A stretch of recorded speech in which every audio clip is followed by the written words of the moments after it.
Yo, what's happening? Hope you guys are well. Hope you guys are good. This is Uswaka from 777FX. We are analyzing Nasdaq 100. Today, following up on our previous video.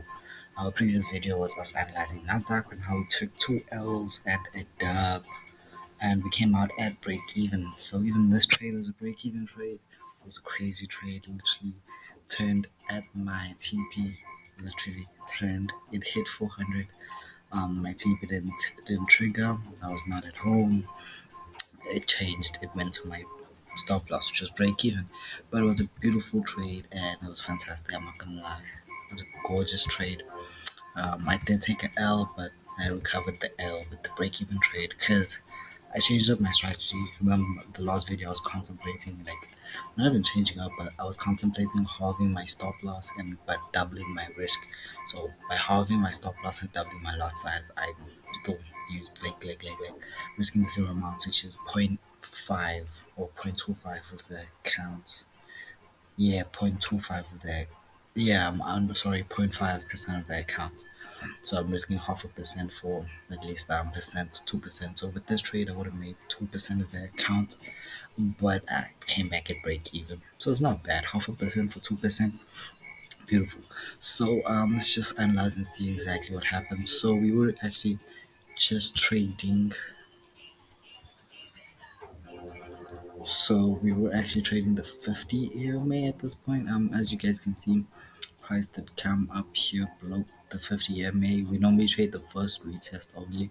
And it did give us a first retest. We weren't there to trade it. Boom, dropped, and then price came back up to this point right here. So this is where we were. Sorry, it's gonna trigger just now, but yeah, okay, cool. So this is where we were. I'll power replay it. So cool. So let's just get the next candle. There we go. Okay, cool. So I do think I entered on this candle because I went down the 15 minute. Yeah, I entered on this candle. I went down to 15 minute. I took sales off this candle, had missed this candle and this. The good entry signal would have been this weak entry right here. This pin bar type of pattern, that would have been a greater trade risk to reward ratio. But I did enter over here, and my stop loss was just measly 20 pips, 25. If you're me above that wick, my TP was 400. Since the beginning, my TP has been 400, and boom, just gave us a drop, and then this happened.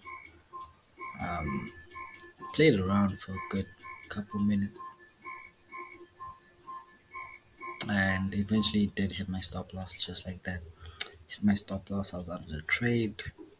I was out 0.25% of the account, no 0.5%, sorry, and then it did go up here. Boom, give us this hourly candle at this point. I did go around to the 15 minute too, and we were looking for an entry signal on 15 minute and gain a re-entry.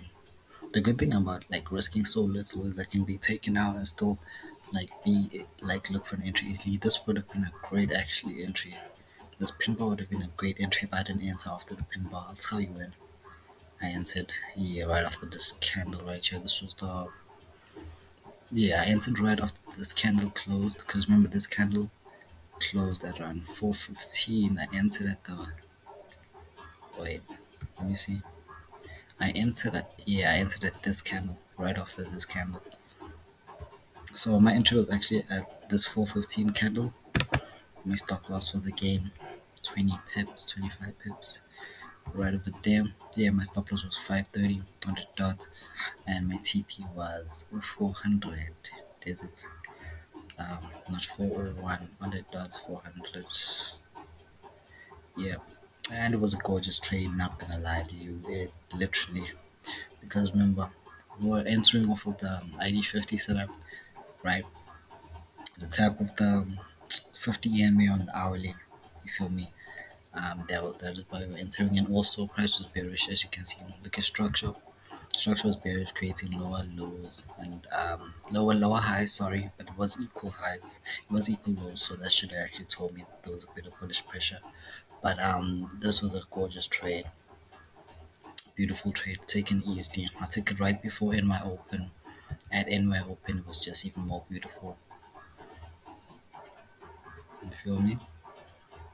It was just even more beautiful.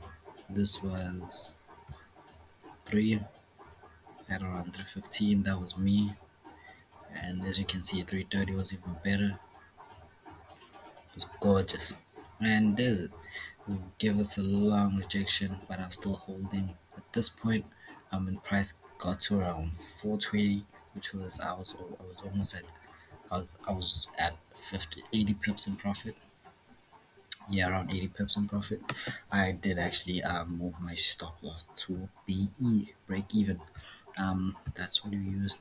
I did move my stop loss to break even, right over here, and then, but boom,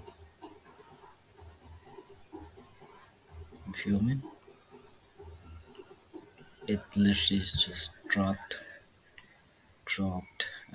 literally, and then I was here at this point, guys. Like I was actually showing one of my friends, smoking a J, and at half three, I don't like to be in front of my computer after like I get into a trade. I just want to chill.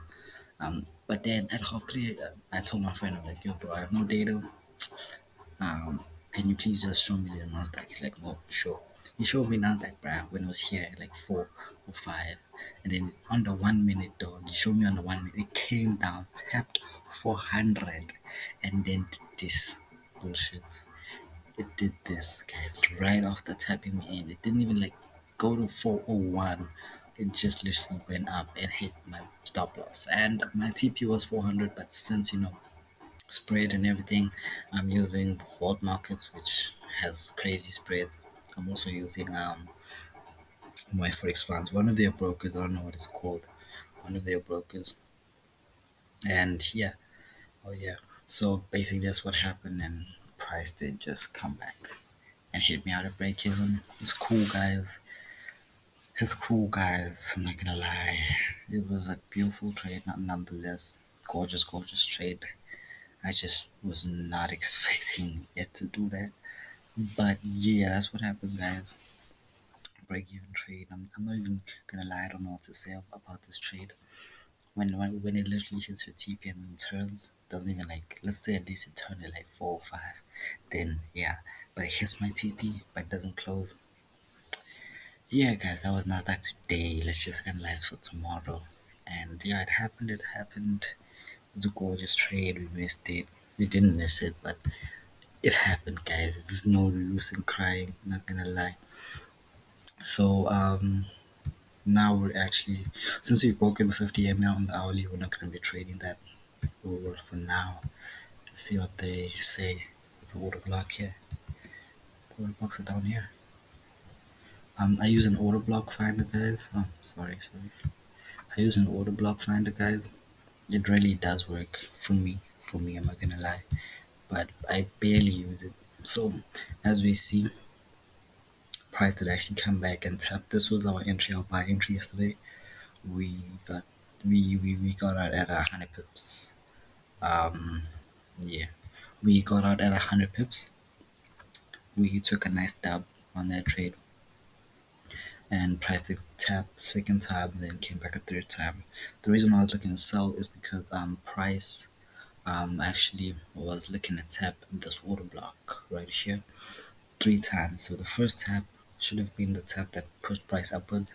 The second tap and the third tap that shows us that at this order block there's less bullish order flow volume pressure, because each and every tap into the order block lessens the order flow volume within the order block. Okay, so we understand now that this is an actually weak zone, and even though we are very bullish, right, we are very bullish on Nasdaq, but I do see price for this week actually breaking below this order block.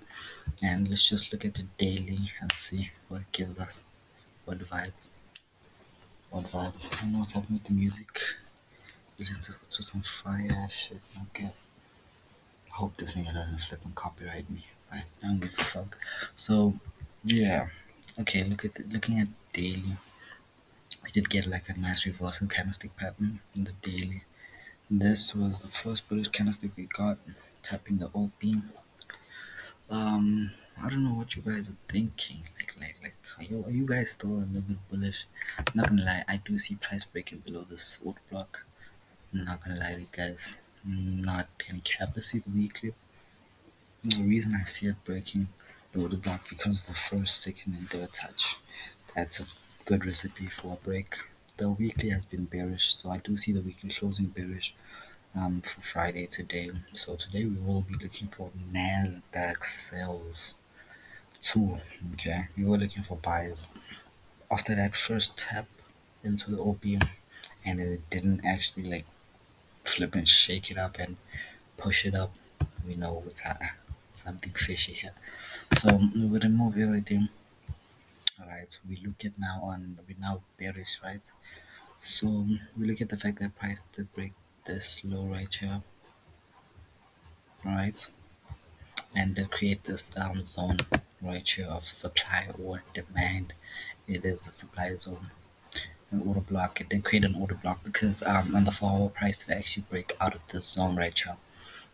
So now what we're going to be looking for is the control point where there was the most volume, where the most volume came in. So that's why we use the fixed volume profile indicator.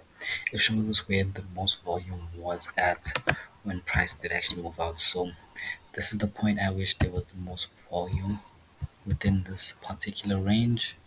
So we are looking for price come back at that point, give us a tap there, and give us bearish pressure. So we're just gonna mark from I'm gonna mark from this base to this extreme high. That's what I'm gonna do. That's the order block we are looking for. It's a bit much, isn't it? What we usually do is we usually just plot a line at this point, and then boom, that's basically it. We are looking for Nasdaq to actually break this order block here.